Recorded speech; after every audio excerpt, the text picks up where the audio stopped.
जय श्री कृष्णा। राधे राधे भगतजनों, आज हम जीवित पुत्री का व्रत की कथा सुनेंगे। आइए सर्वप्रथम इस व्रत की पूजन विधि जान लेते हैं।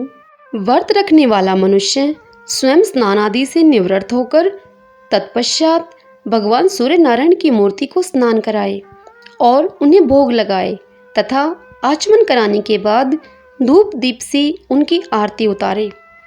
भोग को प्रसाद के रूप में वितरण कर दे। इस दिन बाजरा और चने से बने पदार्थ भोग में लगाए जाते हैं तथा कटे हुए फल व साग आदि खाए नहीं जाते इस दिन, और ना ही काटने ही चाहिए। यह व्रत अश्विन मास के कृष्ण पक्ष की अष्टमी को किया जाता है। इस दिन सूर्य नारायण की पूजा करनी चाहिए। इस व्रत को करने से जिनके पुत्र होते हों परंतु जीवित न रहते हों, वह जीवित रहने लगते हैं। साथ ही मृतवत्सा अर्थात बच्चों का मरण, यह दोष भी दूर हो जाता है। आइए भगतजनों, अब जीवित पुत्री का व्रत की कथा सुन लेते हैं। एक समय की बात है, भगवान श्री कृष्ण द्वारिकापुरी में जब निवास करते थे, उस समय एक ब्राह्मण भी द्वारिका में रहता था। उसके 7 पुत्र काल की गाल में बचपन में जा चुके थे। इस दशा को देखकर वह ब्राह्मण बड़ा दुखी था। एक दिन वह ब्राह्मण भगवान श्री कृष्ण के पास गया और उनसे कहने लगा कि हे भगवान, आपके राज्य में आपकी कृपा से मेरे 7 पुत्र हुए परंतु जीवित अब कोई नहीं रहा।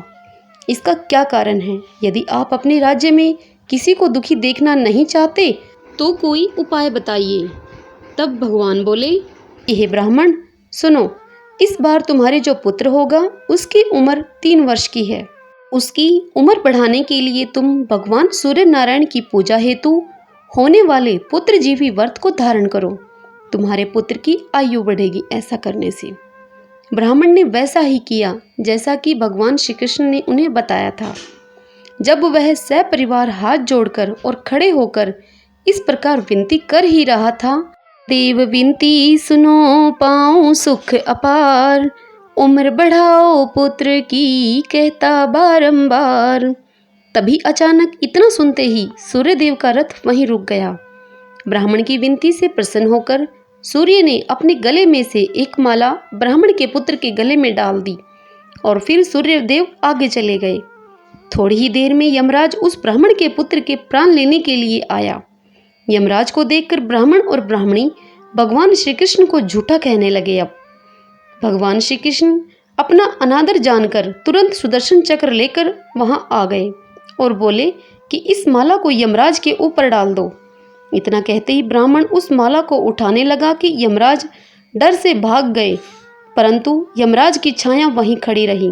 ब्राह्मण ने उस फूल की माला को छाया के ऊपर फेंक दिया, जिसके फलस्वरूप वह छाया शनि के रूप में आकर भगवान श्री कृष्ण की प्रार्थना करने लगी।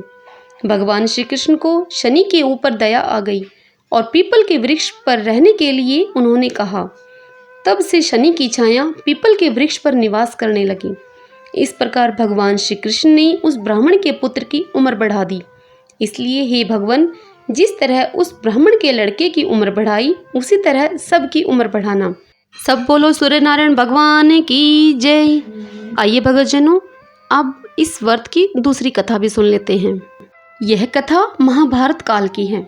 महाभारत युद्ध के पश्चात पांडवों की अनुपस्थिति में कृतवर्मा और कृपाचार्य को साथ लेकर अश्वत्थामा ने पांडवों के शिविर में प्रवेश किया। अश्वत्थामा ने द्रौपदी के पुत्रों को पांडव समझकर उनके सिर काट दिए। दूसरे दिन अर्जुन कृष्ण भगवान को साथ लेकर अश्वत्थामा की खोज में निकल पड़ा और उसे बंदी बना लिया। धर्मराज युधिष्ठिर और श्री कृष्ण के परामर्श पर उसके सिर की मणि को लेकर तथा केश मूंडकर उसे बंधन से मुक्त कर दिया। तत्पश्चात अश्वत्थामा ने अपने इस अपमान का बदला लेने के लिए अमोघ अस्त्र का प्रयोग पांडवों के वंशधर उत्तरा के गर्भ पर कर दिया। पांडव उस अस्त्र का प्रतिकार नहीं जानते थे। उन्होंने श्री कृष्ण से उत्तरा के गर्भ की रक्षा की प्रार्थना की। भगवान श्री कृष्ण ने सूक्ष्म रूप से उत्तरा के गर्भ में प्रवेश करके उसकी रक्षा की, किंतु उत्तरा के गर्भ से उत्पन्न हुआ वह बालक मृत था। भगवान ने उसे प्राण दान दिया। वही पुत्र पांडव वंश का भावी कर्णधार परीक्षित हुआ। परीक्षित को इस प्रकार जीवनदान मिलने के कारण इस व्रत का नाम जीवित पुत्री का व्रत पड़ा। सब बोलो सूर्यनारायण भगवान की जय। भक्तजनों, यदि आपको जीवित पुत्री का व्रत की यह दोनों कहानी पसंद आए तो इस वीडियो को लाइक करें और शेयर करें, और यदि आप चैनल पर पहली बार आए हैं तो इस चैनल को भी सब्सक्राइब कर लें और साथ ही बेल आइकन वाला बटन भी प्रेस कर लें ताकि आपको मेरे आने वाली वीडियोस की नोटिफिकेशन सबसे पहले मिल सके। जय श्री कृष्णा, राधे राधे।